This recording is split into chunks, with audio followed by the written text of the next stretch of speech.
নব্বইয়ের দশকের এই গানটা আমাদের সকলেরই জানা, তাই না? মাত্র ১৯ বছর বয়সে এই মেয়েটি রাতারাতি ভাইরাল হয়ে গেছিল। বাট আজকে একটা খুবই শকিং নিউজ আপনাদেরকে শোনাবো যে সোয়েব আলী জারেওয়ালা, যার গানটা আপনারা শুনলেন, সেই মেয়েটা মাত্র ৪২ বছর বয়সে হৃদরোগের আক্রান্ত হয়ে জীবনের শেষ নিঃশ্বাসটা ত্যাগ করে নিল।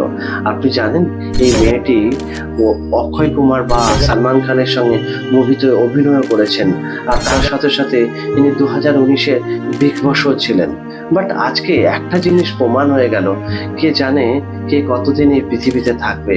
আর আমার একটা ওপিনিয়ন আপনাদেরকে, যাকে যা বলার আছে আজকেই বলে নিন, যেটা করার আছে আজকেই করে নিন। কিসকো পাতা কাল কौन रहेगा।